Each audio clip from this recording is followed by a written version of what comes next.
ಪರಿವಾರ ದೇವತೆಯಾದಂತಹ ಧೂಮಾವತಿ ಬಂಡ ದೇವಸ್ಥಾನಕ್ಕೆ ಇವತ್ತಿನ ದಿವಸ ಗಣ್ಯರ ಉಪಸ್ಥಿತಿಯಲ್ಲಿ ಶಿಲಾನ್ಯಾಸ ಮಾಡಿದ ಹಾಗಾಯಿತು.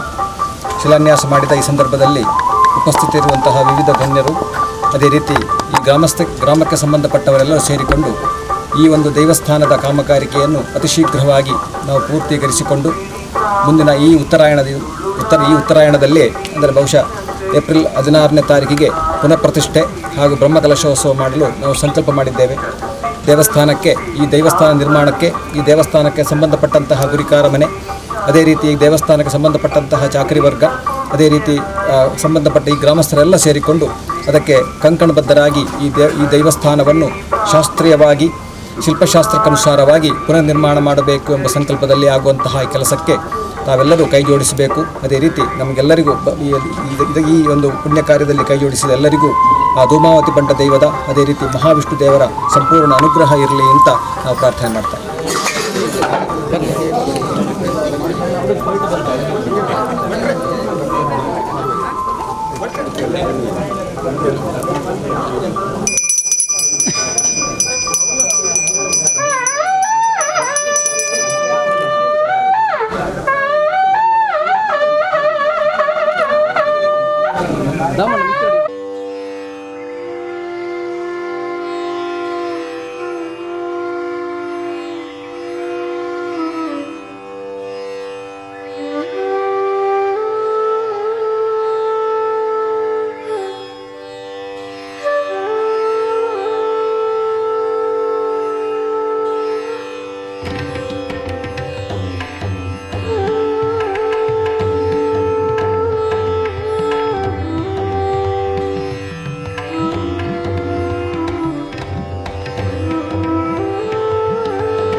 ನಾಲ್ಕರಲ್ಲಿ ಶ್ರೀ ಕ್ಷೇತ್ರದ ಜೀರ್ಣೋದ್ಧಾರ ಪುನಃ ಪ್ರತಿಷ್ಠೆ ಜರುಗಿರುವ ವಿಚಾರ ತಮಗೆ ತಿಳಿದಿರುವ ವಿಚಾರ. ಅದೇ ರೀತಿ ಶ್ರೀ ಕ್ಷೇತ್ರದಲ್ಲಿ ಪಕ್ಕದಲ್ಲಿರುವಂತಹ ಧೂಮಾವತಿ ಬಂಡ ಪರಿವಾರ ದೇವಗಳ ದೇವಸ್ಥಾನವಿದ್ದು ಶ್ರೀದೇವಿಗಳು ಶ್ರೀ ಕ್ಷೇತ್ರ ಮತ್ತು ಜನ ರಕ್ಷಣೆ ಮಾಡುತ್ತದೆ. ಯಾವುದೇ ಜಾತಿ ಭೇದವಿಲ್ಲದೆ ಎಲ್ಲರ ಶ್ರದ್ಧಾ ಭಕ್ತಿಗೆ ಆರಾಧಿಸುತ್ತಿದೆ.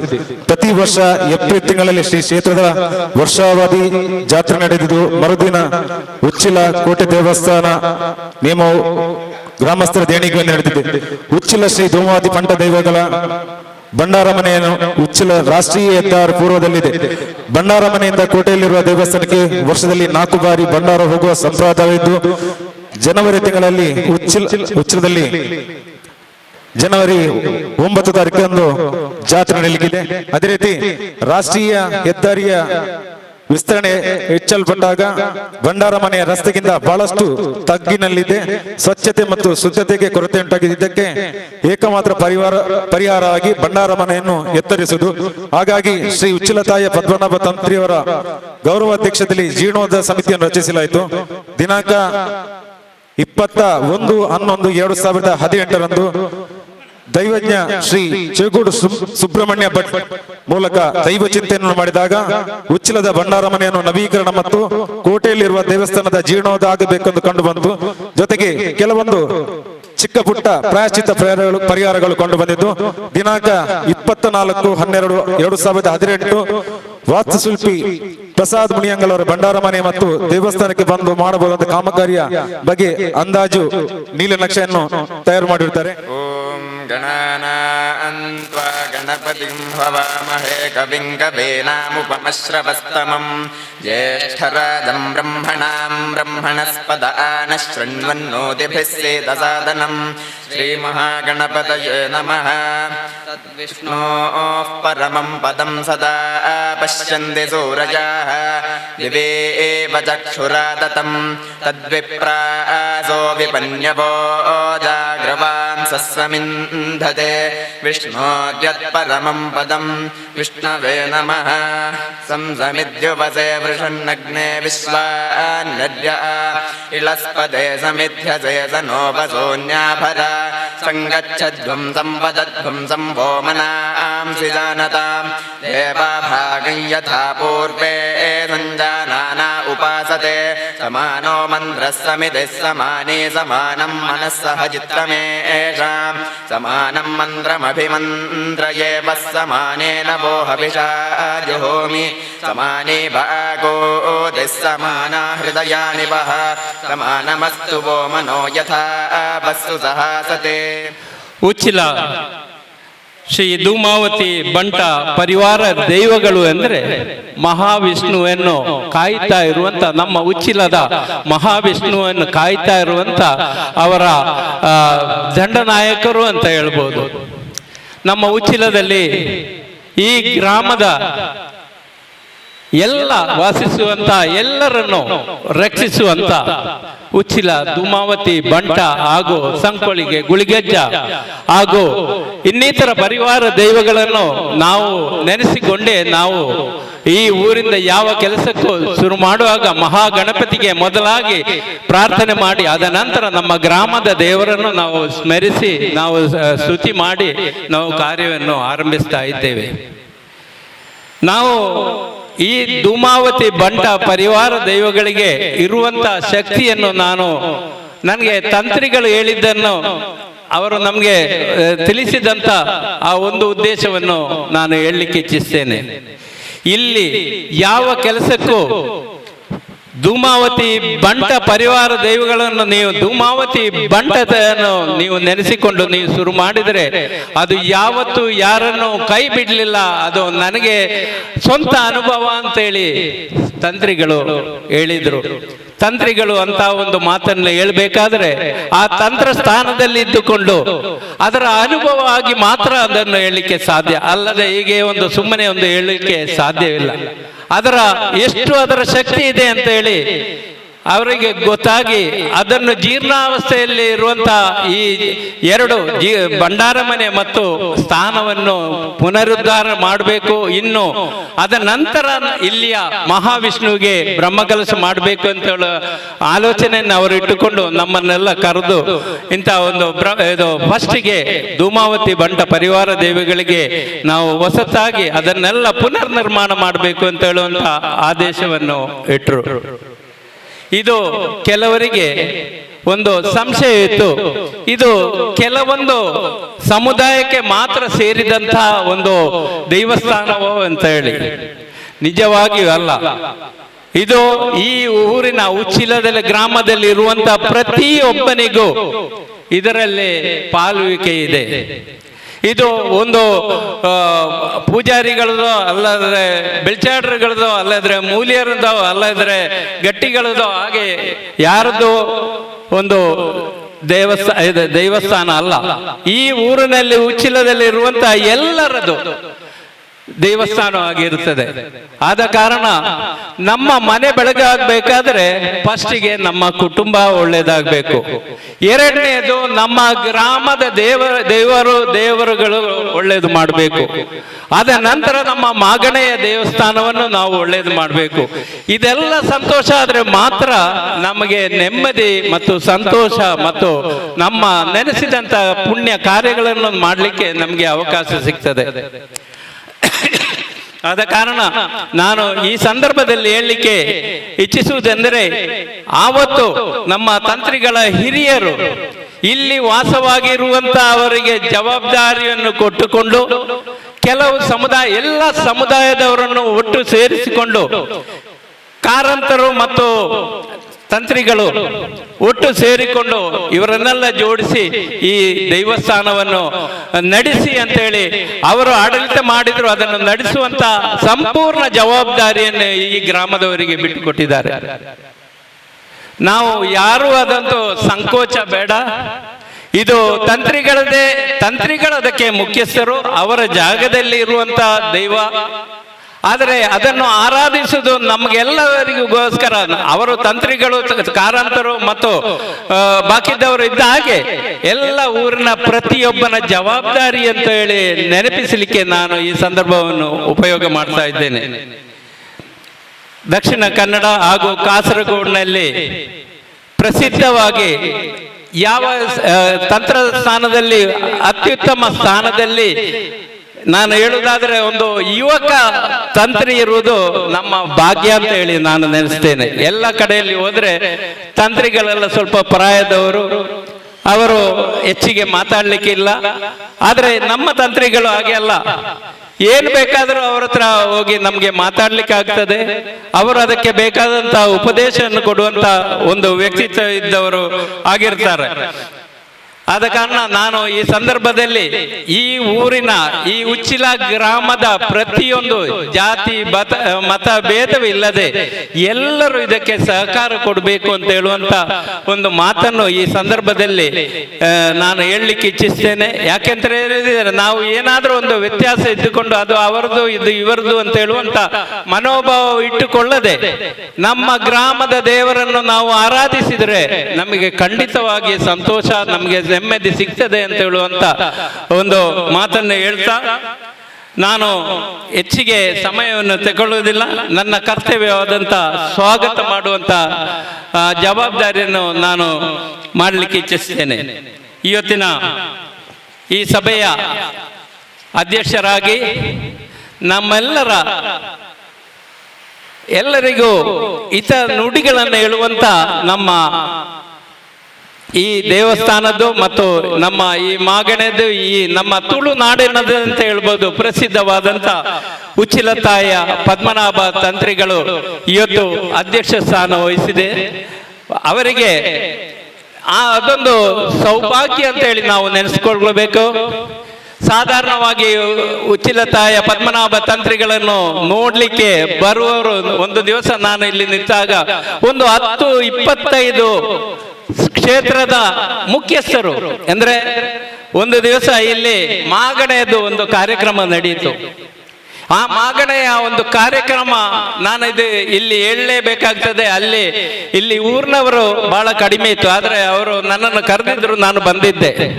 ಅಷ್ಟೊಂದು ದೊಡ್ಡ ದೊಡ್ಡ ಕ್ಷೇತ್ರದ ಎಲ್ಲ ಅಧಿಕಾರಿಗಳು ಅಂದ್ರೆ ಮುಕ್ತೇಶ್ವರಗಳು ಅದರಲ್ಲಿ ಭಾಗವಹಿಸಿದ್ರು.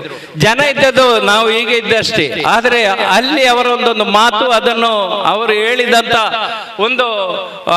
ಒಂದು ವಚನಗಳು ನೋಡುವಾಗ ನನಗೆ ಅದನ್ನು ನಿಮ್ಮ ಹತ್ರ ಹೇಳದಿದ್ರೆ ಅದು ತಪ್ಪಾಗ್ತದೆ. ನಮ್ಮ ಊರಿನಲ್ಲಿ ಅಂತ ಒಂದು ಕಾರ್ಯಕ್ರಮ ಆಗಿದ್ರೆ ಅದಕ್ಕೆ ಕಾರಣಕರ್ತರು ಶ್ರೀಯುತ ಉಚ್ಚಿಲತಾಯ ಪದ್ಮನಾಭ ತಂತ್ರಿಗಳು. ಎಲ್ಲ ಈ ಮಾಗಣೆಯಲ್ಲಿ ಏನಿದೆ ಅಂತ ಹೇಳಿ ನನಗೆ ಗೊತ್ತಿರಲಿಲ್ಲ. ಆ ಮಾಗಣೆಯಲ್ಲಿ ಅವರು ಈ ದೊಡ್ಡ ದೊಡ್ಡ ಮುಕ್ತೇಶ್ವರಗಳ ಆಡಳಿತ ಮಂಡಳಿಯವರು ಬಂದು ಅವರ ಕ್ಷೇತ್ರದಲ್ಲಿರುವಂತ ಇದನ್ನು ಚರ್ಚೆ ಮಾಡಿ ಅದಕ್ಕೆ ಪರಿಹಾರ ಕಾಣುವಂತ ಒಂದು ವ್ಯವಸ್ಥೆಯನ್ನು ಮಾಡಿಕೊಂಡು ಒಂದು ಕೋರ್ಟಿನಾಗೆ ಒಂದು ತೀರ್ಪು ಮಾಡಿದರೆ ಅದನ್ನು ಅನುಸರಿಸುವಂತ ಒಂದು ಕೆಲಸವನ್ನು ಶ್ರೀಯುತ ಪದ್ಮನಾಭ ತಂತ್ರಿಗಳು ಮಾಡಿದ್ದಾರೆ. ಆದ ಕಾರಣ ಅವರು ಒಂದು ದೇವಸ್ಥಾನದಲ್ಲಿ ಏನಾದರೂ ಚರ್ಚೆಗಳಿದ್ರೆ ಅದನ್ನು ಇಲ್ಲಿ ಅವರು ತಂದುಬಿಟ್ಟು ಅದನ್ನು ಸೂಕ್ತವಾದ ಸಲಹೆಯನ್ನು ಬಾಕಿದ್ದವರ ಸಲಹೆ ಪ್ರಕಾರ ಅವರು ಮಾಡಿಕೊಂಡು ಅದಕ್ಕೆ ಸಂಪೂರ್ಣವಾಗಿ ಶಾಂತಿಯನ್ನು ಕೊಡ್ತಾ ಇದ್ರು. ಇದು ಬೇರೆ ಯಾವ ತಂತ್ರಿಗಳು ಮಾಡಿದ್ದಾರೆ ಅಂತ ಹೇಳಿ ನನಗೆ ಕಾಣುವುದಿಲ್ಲ. ಅತ್ಯುತ್ತಮವಾದಂತ ಕೆಲಸವನ್ನು ಮಾಡಿಕೊಂಡು ನಮ್ಮ ಕ್ಷೇತ್ರದ ಈ ಉಚ್ಚಿಲ ಧೂಮಾವತಿ ಬಂಟ ಪರಿವಾರ ದೈವಗಳ ಈ ನೂತನ ಶಿಲಾನ್ಯಾಸ ಕಾರ್ಯಕ್ರಮದಲ್ಲಿ ಸಹ ಭಾಗವಹಿಸಿ ಇದರ ಅಧ್ಯಕ್ಷ ಸ್ಥಾನವನ್ನು ವಹಿಸಿಕೊಂಡಂತ ನಿಮಗೆ ಈ ಊರಿನ ಪ್ರತಿಯೊಂದು ಪ್ರಜೆಗಳು ಹಾಗೂ ಇಲ್ಲಿ ಸೇರುವಂತಹ ಮಹಾನ್ ವ್ಯಕ್ತಿಗಳ ಪರವಾಗಿ ನಾನು ತುಂಬು ಹೃದಯದ ಸ್ವಾಗತವನ್ನು ಬಯಸ್ತಾ ಇದ್ದೇನೆ.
ಒಂದು ಜೀರ್ಣತೆಯನ್ನು ಹೊಂದಿರುವಂತಹ ದೈವಿಕವಾದ ಸಾನ್ನಿಧ್ಯವನ್ನು ಜೀರ್ಣೋದ್ಧಾರ ಮಾಡುವ ನಿಟ್ಟಿನಲ್ಲಿ ಆದ್ಯಶಿಲೆಯನ್ನು ಇಡುವಂತಹ ಒಂದು ಕಾರ್ಯಕ್ರಮದಲ್ಲಿ ನಾವೆಲ್ಲ ಇದ್ದೇವೆ. ಜೀರ್ಣೋಧೃತಿಂ ಸ್ಥಾಪಿತ ಮಂತ್ರಬಿಂಬ ಗೃಹಾದಿ ಜೀರ್ತೌ ಸಪದೀತಿ ಕುರ್ಯಾತ್ ದುಸ್ತೋನ್ಯತಾ ಚೇತ್ ವಿಪದೇತತಾ ಚೇತ್ ಸುಸ್ತೋತ್ರ ದೇವೋ ಯದ್ ಸಂಪದೇ ಸ್ಯಾತ್. ಯಾವ ರೀತಿ ಸುಸ್ಥಿತಿಯಲ್ಲಿರುವಂತಹ ದೈವಿಕವಾದ ಸಾನ್ನಿಧ್ಯಗಳು ನಮ್ಮ ಅಭ್ಯುದಯಕ್ಕೆ ಕಾರಣ ಆಗ್ತದೆ, ಅದೇ ರೀತಿ ದುಸ್ಥಿತಿ ಎನ್ನುವಂಥದ್ದು ಅಲ್ಲಿ ಬಂದರೆ ಅದೇ ಸ್ಥಿತಿ ನಮಗೆ ಬರ್ತದೆ. ಆದ್ದರಿಂದ ಕಾಲಹರಣ ಮಾಡದೆ ಆ ದೈವಿಕವಾದ ಸಾನ್ನಿಧ್ಯಗಳ ಉದ್ಧಾರವನ್ನು ಮಾಡಬೇಕೆನ್ನುವುದು ನಮ್ಮ ಋಷಿಗಳ ಮತ. ಒಂದು ದೈವಿಕವಾದ ಸಾನ್ನಿಧ್ಯಗಳು ಯಾಕೆ ಇವೆ ಅಂತ ಹೇಳುವ ಬಗ್ಗೆ ಇವತ್ತು ಅನೇಕ ವರ್ಷಗಳಿಂದಲೇ ನಾವು ಬ್ರಹ್ಮಕಲಶಗಳಲ್ಲಿ ತೊಡಗಿಸಿಕೊಂಡು ಬಹುಶಃ ನಮ್ಮ ತುಳುನಾಡಲ್ಲಿ ಇವತ್ತು ಕೊನೆ ಹಂತದಲ್ಲಿದ್ದೇವೆ ಅಂತ ಹೇಳಿದರೆ ತಪ್ಪಾಗಲಿಕ್ಕಿಲ್ಲ. ಹೆಚ್ಚಿನ ದೇವಾಲಯಗಳು ಇವತ್ತು ಜೀರ್ಣೋದ್ಧಾರಗೊಂಡು ನಮ್ಮ ಸಮಾಜದಲ್ಲಿ ಎಲ್ಲರಿಗೆ ಆ ಬಗ್ಗೆ ಒಳ್ಳೆಯ ಒಂದು ಅಭಿಪ್ರಾಯ ಮೂಡುವಂತಹ ಸ್ಥಿತಿಯಲ್ಲಿ ನಾವಿರಲಿಕ್ಕೆ ಒಂದು ರೀತಿಯಲ್ಲಿ ಈ ಕ್ಷೇತ್ರದ ಒಂದು ಕೊಡುಗೆ ಅನನ್ಯ. ಯಾಕೆ ಕೇಳಿದರೆ ಒಂದು ತಂತ್ರ ಮನೆತನದಿಂದ ಗೀತೆಯಲ್ಲಿ ಭಗವಂತ ಹೇಳಿದ ಹಾಗೆ ಯದ್ಯದಾಚರತಿ ಶ್ರೇಷ್ಠ ತತ್ತದ್ದೇವೇ ಇತರೇ ಜನಾಃ ಸ ಯತ್ ಪ್ರಮಾಣಂ ಕುರುತೆ ಲೋಕಸ್ತದನು ವರ್ತತೆ ಅಂತ. ಇವತ್ತು ನಾವು ಸಮಾಜದಲ್ಲಿ ಆದರ್ಶ ಅಂತ ಯಾರನ್ನು ತಗೊಳ್ಬೇಕು ಅಂತ ಕೇಳಿದರೆ ಇಂತಹ ಮಹನೀಯರನ್ನು ತಗೊಳ್ಬೇಕು. ಯಾಕೆ ಕೇಳಿದರೆ ಇವತ್ತು ವೇದಿಕೆಯಿಂದ ಆಶ್ವಾಸನೆಯನ್ನು ಕೊಟ್ಟು ಅದು ನೆನಪೇ ಇಲ್ಲದವರು ನಮಗೆ ಆದರ್ಶವಾಗಿದ್ದಾರೆ. ಆದರೆ ಇವತ್ತು ಯಾವುದೇ ರೀತಿಯಲ್ಲಿ ಸಮಾಜಕ್ಕೆ ಒಂದು ಮಾರ್ಗದರ್ಶನವನ್ನು ಮಾಡಿ ಆ ಒಂದು ವಿಚಾರವನ್ನು ಏನು ಎಲ್ಲಿಯೂ ಹೇಳಿಕೊಳ್ಳದೆ ಇವತ್ತು ಅವರ ಹಿರಿಯರಿರ್ಬೋದು. ಬಹುಶಃ ಈ ದೇವಾಲಯದ ಈ ಗೋಪುರದ ಕಾರ್ಯಕ್ರಮಗಳು ಜೀರ್ಣೋದ್ಧಾರ ಸಂದರ್ಭದಲ್ಲಿ ಕೂಡ ನಾನು ಇಲ್ಲಿ ಬಂದಿದ್ದೆ. ನಮ್ಮ ಹಿರಿಯರು ತೀರಿ ಹೋದಂತಹ ಸಂದರ್ಭದಲ್ಲಿ ಈ ದೇವಾಲಯದ ಜೀರ್ಣೋದ್ಧಾರ ಆಗಿತ್ತು. ಆ ಸಂದರ್ಭದಲ್ಲಿ ಇಲ್ಲಿ ಅವರು ತೊಡಗಿಸಿಕೊಂಡ ರೀತಿ ಮುಂದೆ ಒಂದು ಸಮಾಜಕ್ಕೆ ಮಾರ್ಗದರ್ಶನವನ್ನು ಕೊಡುವಂತಹ ನಿಟ್ಟಿನಲ್ಲಿ ಇಲ್ಲಿ ಅವರು ಒಂದು ಸಣ್ಣ ಗುರುಕುಲವನ್ನು ಕೂಡ ಆರಂಭಿಸಬೇಕು ಅಂತ ಹೇಳುವಂತಹ ಒಂದು ಇಚ್ಛೆ ಇತ್ತು. ಅದೇ ರೀತಿಯಾಗಿ ಇವತ್ತು ಅವರು ಇಲ್ಲಿ ಒಂದಷ್ಟು ಮಕ್ಕಳನ್ನು ಕಲಿಸುವಂತಹ ಒಂದು ವ್ಯವಸ್ಥೆಯನ್ನು ಕೂಡ ಹಾಕಿಕೊಟ್ಟು ಸಮಾಜಕ್ಕೆ ಒಂದು ಆದರ್ಶ ಪ್ರಾಯರಾಗಿದ್ದೇವೆ. ನಾವು ಹೇಳೋದಲ್ಲ, ಮಾಡಿ ತೋರಿಸಿ ಅದನ್ನು ಹೇಳಬೇಕು. ಆಗ ನಾವು ಆದರ್ಶ ಅಂದರೆ ಅನುಸರಣೀಯರಾಗ್ತೇವೆ. ಯಾಕೆ ಕೇಳಿದರೆ ಇವತ್ತೆಷ್ಟೆಷ್ಟೋ ಒಂದು ನಾವು ಸಂಗತಿಗಳನ್ನು ನೋಡ್ತೇವೆ. ಒಬ್ಬ ಕೊಟ್ಟದ್ದಕ್ಕಿಂತ ಹೆಚ್ಚು ಪ್ರಚಾರವನ್ನೇ ಮಾಡ್ತಾನೆ. 1,000 ರೂಪಾಯಿ ಕೊಟ್ಟರೆ ಅದನ್ನು 10,000 ಖರ್ಚು ಮಾಡಿ ಪತ್ರಿಕೆಯಲ್ಲಿ ಹಾಕಿ ಸೋರಿವತ್ತಿರ್ತಾರೆ. ಆದರೆ ಯಾವುದೇ ಒಂದು ಪ್ರಚಾರ ಪ್ರಿಯತೆ ಇಲ್ಲದೆ ಒಂದು ಹಿರಿಯರಿಂದ ಬಂದಂತಹ ವ್ಯವಸ್ಥೆಯಲ್ಲಿ ಅನೇಕ ಒಂದು ಜಾಗದ ವ್ಯವಸ್ಥೆಗಳಿರ್ಬೋದು. ಇವತ್ತು ಸಾಮಾಜಿಕ ಬದಲಾವಣೆಗಳಲ್ಲಿ ಅನೇಕ ಮನೆತನದವರು ನಾವೆಲ್ಲ ಹಿಂದೆ ರಾಜರ ಆಶ್ರಯದಲ್ಲಿ ನಮ್ಮ ಹಿರಿಯರೆಲ್ಲ ಬೆಳೆದವರು. ಆದರೆ ಆ ಒಂದು ಬದಲಾವಣೆಯ ಪರಿಸ್ಥಿತಿಯಲ್ಲಿ ಇವತ್ತು ಯಾವುದೇ ನಮಗೆ ಉಂಬಳಿಯೋ ಅದಿಲ್ಲ. ಆದರೆ ನಾವು ನಮ್ಮ ವಿದ್ಯೆಯಿಂದಾಗಿ ಇವತ್ತು ಸಮಾಜದಲ್ಲಿ ಉಳ್ಕೊಳ್ಳುವಂತಹ ಒಂದು ಪರಿಸ್ಥಿತಿ ನಿರ್ಮಾಣ ಆಗಿದೆ ಅಂತ ಹೇಳಿದರೆ ತಪ್ಪಾಗಲಿಕ್ಕಿಲ್ಲ. ಬಹುಶಃ ಉಚ್ಚಿಲತ್ತಾಯ ಹಿರಿಯರು ಕೀಕಾಂಕೋಟಿಂದ ಅಬ್ಬಕ್ಕ ರಾಣಿ ಇಲ್ಲಿಗೆ ಬರೆಸಿದಂತಹ ಸಂದರ್ಭ 13 ಗ್ರಾಮಗಳು ಅವರಿಗೆ ಉಂಬಳಿ ಇತ್ತು ಅಂತ.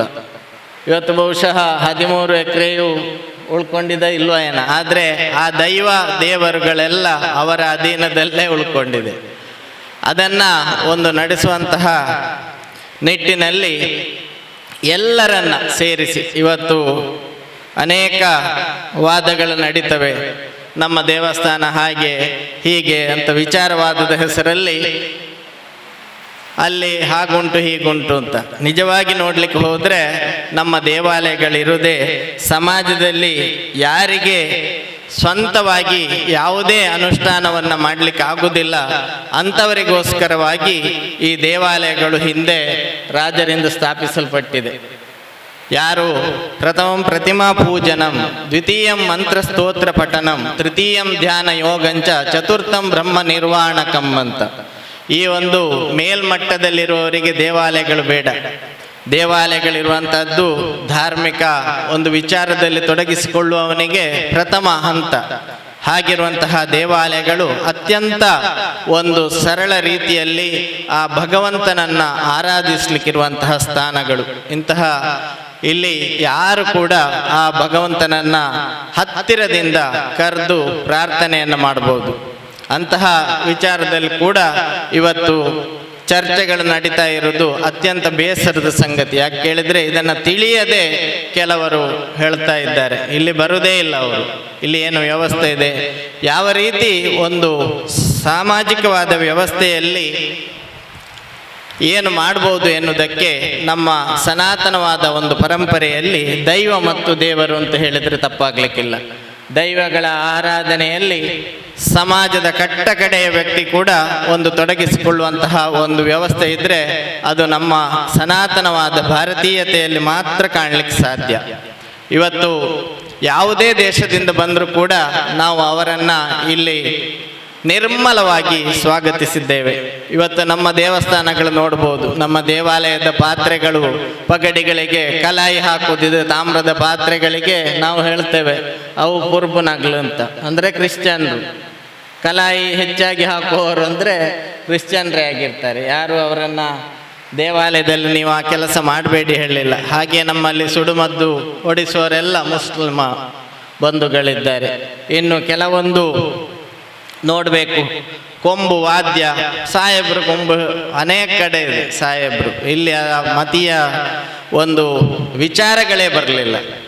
ಆದರೆ ಅದನ್ನು ನೋಡದ ಏನು ಕಾಮಲೆ ಕಣ್ಣಿಗೆ ಎಲ್ಲವೂ ಅರಸಿನ ಅಂತ ಹೇಳಿದ ಹಾಗೆ ಆ ಒಂದು ವಿಚಾರವಾದಿಗಳಿಗೆ ಮಾತ್ರ ಇದೆಲ್ಲ ಪ್ರತ್ಯೇಕ ಅಂತ ಕಾಣ್ತದೆ. ಆದರೆ ಎಲ್ಲರನ್ನ ಒಂದು ಸಮದೃಷ್ಟಿಯಿಂದ ನೋಡಿದಂತಹ ಒಂದು ಅತ್ಯಂತ ಅಯಂ ನಿಜ ಪರೋವೇತಿ ವೇತಿ ಗಣನ ಲಘುಚೇತಸಾಂ ಉದಾತ್ತ ಚರಿತಾನ ವಸುದೈವ ಕುಟುಂಬಕಂ, ಎಲ್ಲರೂ ನಮ್ಮವರು ಅಂತ ತಿಳಿಯುವ ಒಂದು ಧರ್ಮ ಇದ್ರೆ, ಧರ್ಮ ಅಂದರೆ ನಮ್ಮ ಭಾರತೀಯತೆ ಮಾತ್ರ. ಅಂತಹ ಧರ್ಮದ ಒಂದು ಆಚರಣೆಯಲ್ಲಿ ತೊಡಗಿಸಿಕೊಂಡು ಆ ಒಂದು ಧರ್ಮದ ಯಾವುದೇ ವಿಚಾರಗಳು ಬಂದಾಗ ಮುಂದೆ ನಿಂತು ಎಲ್ಲರನ್ನು ಒಗ್ಗೂಡಿಸಿಕೊಂಡು ಪದ್ಮನಾಭ ತಂತ್ರಿಗಳವರು ತಮ್ಮ ಹಿರಿಯರು ಹಾಕಿಕೊಟ್ಟ ಮಾರ್ಗದಲ್ಲೇ ಮುನ್ನಡೆತಾ ಇದ್ದಾರೆ. ಇದು ಎಲ್ಲರಿಗೆ ಒಂದು ಆದರ್ಶಪ್ರಾಯವಾಗಿದೆ.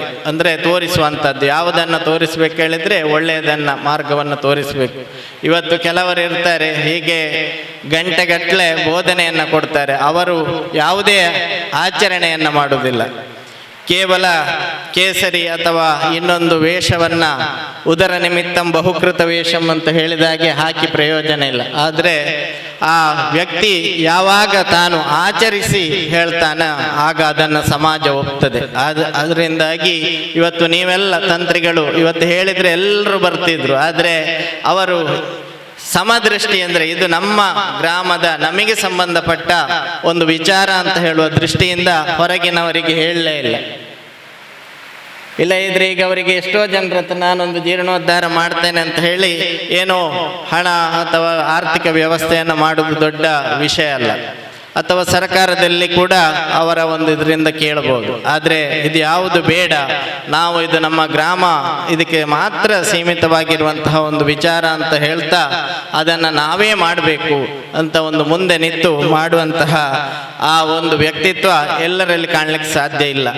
ಧಾರ್ಮಿಕ ಕ್ಷೇತ್ರದಲ್ಲಿ ನಮ್ಮ ಹಿಂದಿನ ಪದ್ಧತಿ ಏನಿತ್ತು ಮೊಕ್ತೇಸರಿಕೆ, ಅದು ಒಂದು ವಿಶ್ವಾಸ ಇತ್ತು. ಇವತ್ತು ಬದಲಾದ ಪರಿಸ್ಥಿತಿಯಲ್ಲಿ ಏನು ಆಡಳಿತ ಸಮಿತಿಗಳು ಅಂತ ಬರ್ತದೆ, ಅದು ಕೇವಲ 3 ವರ್ಷದ ಒಂದು ವ್ಯವಸ್ಥೆಯಾಗಿದೆ.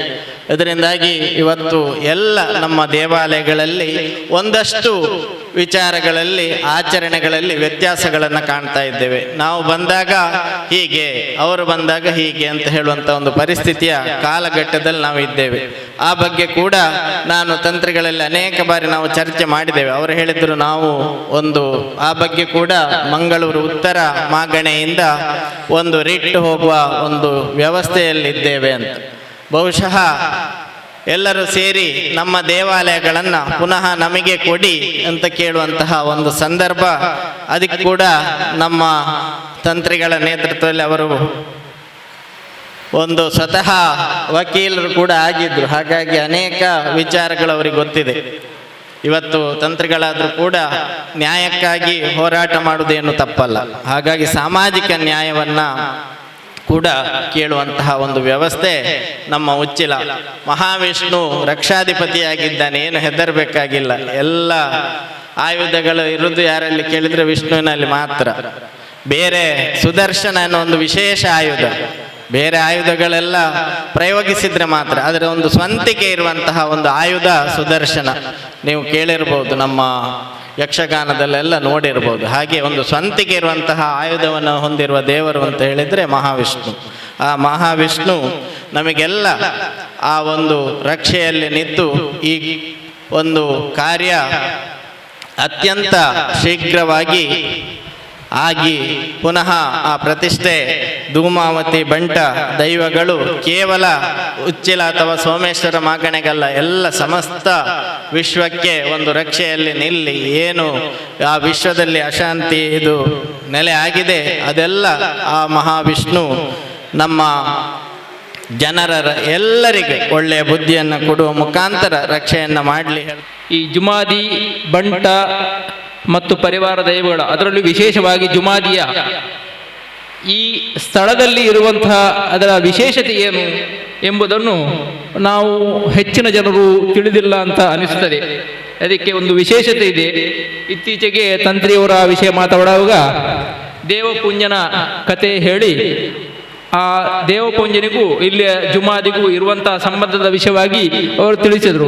ಇತ್ತೀಚೆಗೆ ನಾನು ಯಾವುದೋ ಒಂದು ಪುಸ್ತಕ ಓದುತ್ತಿರುವಾಗ ಅದರಲ್ಲಿ ಕೂಡ ಈ ವಿಷಯ ಉಲ್ಲೇಖವಾಗಿದೆ. ಆದರೆ ಈ ಪರಿಸರದ ಜನರಿಗೆ ಈ ವಿಷಯಗಳು ಗೊತ್ತಿಲ್ಲ. ಇದನ್ನು ನಮ್ಮ ಪರಿಸರದ ಜನರಿಗೆ ತಿಳಿಸುವಂತಹ ವ್ಯವಸ್ಥೆಯನ್ನು ನಾವೆಲ್ಲರೂ ಸೇರಿಕೊಂಡು ಮಾಡಬೇಕು. ಮತ್ತೆ ನಮ್ಮ ಊರಿನ ದೇವಸ್ಥಾನ, ನಮ್ಮ ಊರಿನ ದೈವಸ್ಥಾನ, ಇದನ್ನು ಜೀರ್ಣೋದ್ಧಾರ ಮಾಡಲು ಅಥವಾ ಇದರ ವ್ಯವಸ್ಥೆಯನ್ನು ಮಾಡಿಕೊಂಡು ಹೋಗಲು ಬೇರೆ ಯಾವ ಊರಿನವರು ಬರುವುದಿಲ್ಲ. ಇದನ್ನು ನಾವೇ ಮಾಡಿಕೊಂಡು ಹೋಗಬೇಕು. ಮಹಾಕ್ಷೇತ್ರಗಳಲ್ಲಾದರೆ ಯಾವ ಯಾವ ಊರಿಂದ ಬಂದು ಅಲ್ಲಿಗೆ ದೇಣಿಗೆಯನ್ನು ಕೊಡ್ತಾರೆ, ಅದು ನಡೆದುಕೊಂಡು ಹೋಗುತ್ತದೆ. ಆದರೆ ನಮ್ಮ ಊರುಗಳಲ್ಲಿ ಇರುವಂತಹ ಇಂತಹ ಸಣ್ಣ ಸಣ್ಣ ದೇವಸ್ಥಾನಗಳನ್ನು ಅಭಿವೃದ್ಧಿಗೊಳಿಸಲು, ಅದನ್ನು ಸರಿಯಾದ ರೀತಿಯಲ್ಲಿ ನಡೆಸಿಕೊಂಡು ಹೋಗಲು ನಾವೇ ಶ್ರಮ ಪಡಬೇಕ ವಿನಃ ಬೇರೆಯವರ ನಾವು ಅವರು ಬಂದು ಸಹಾಯ ಮಾಡುತ್ತಾರೆ ಎನ್ನುವಂಥ ರೀತಿಯ ಆಶೆಯನ್ನು ಇಟ್ಟುಕೊಳ್ಳುವುದು ಅಷ್ಟು ಸರಿ ಎನಿಸುವುದಿಲ್ಲ. ಆದ್ದರಿಂದ ನಾವೆಲ್ಲರೂ ನಮ್ಮ ಭೇದ ಭಾವವನ್ನು ಮರೆತು ಎಲ್ಲ ಸಮುದಾಯದವರು ಒಗ್ಗಟ್ಟಾಗಿ ಈ ಕಾರ್ಯದಲ್ಲಿ ನಮ್ಮ ಕೈ ಜೋಡಿಸಿ ಅತ್ಯಂತ ಶೀಘ್ರದಲ್ಲಿ ಅತ್ಯಂತ ಒಳ್ಳೆಯ ರೀತಿಯಲ್ಲಿ ಈ ಕೆಲಸಗಳು ಆಗುವಂತೆ ನಾವು ಪ್ರಯತ್ನ ಮಾಡೋಣ ಅನ್ನುತ್ತಾ ನನ್ನ ಒಂದೆರಡು ಮಾತುಗಳನ್ನು ಮುಗಿಸ್ತೇನೆ. ಅವಕಾಶಕ್ಕಾಗಿ ಧನ್ಯವಾದ. ಒಂದು ಸಮೂಹಕ್ಕೆ ತಂತ್ರಿಯವರಿಗೆ ಸೇರಿದ ಆಸ್ತಿ ಆಗಿದ್ದರೆ ಅಲ್ಲ ದೇವಸ್ಥಾನ ಆಗಿದ್ರೆ ಅವರ ತಂದೆಯವರು ಈ ದೇವಸ್ಥಾನ ಸ್ವಂತ ಖರ್ಚಿನಿಂದ ಮಾಡುವಂತಹ ಶಕ್ತಿ ದೇವರು ಕೊಟ್ಟಿರ್ತಾರೆ, ಆದರೆ ಅವರು ಮಾಡಲಿಲ್ಲ. ಹಾಗೆ ಅವರ ಮಗ ಕೂಡ ಶಕ್ತಿ ಇದ್ರೂ ಕೂಡ ಮಾಡಲಿಲ್ಲ. ಯಾಕಂದ್ರೆ ಇದು ಒಬ್ಬನದ್ದು ಒಂದು ಸಮೂಹದ ಆಗಿರಬಾರ್ದು, ನಮ್ಮೆಲ್ಲರ ಇದು ಊರಿನ ದೇವರು, ಊರಿನವರಿಂದ ಸೇರಿ ಇದನ್ನು ಮಾಡುವಂತ ಕಾರ್ಯಕ್ರಮಕ್ಕೆ ಹೊರಟಿದ್ದಾರೆ. ಯಾಕಂದ್ರೆ ಒಂದು ದೇವಸ್ಥಾನ ಕಟ್ಟಲಿಕ್ಕೆ ಹಣ ಇದ್ದರೆ ಸಾಲದು, ಅದ್ರ ಭಗವಂತನ ಆಶೀರ್ವಾದ ಬೇಕು.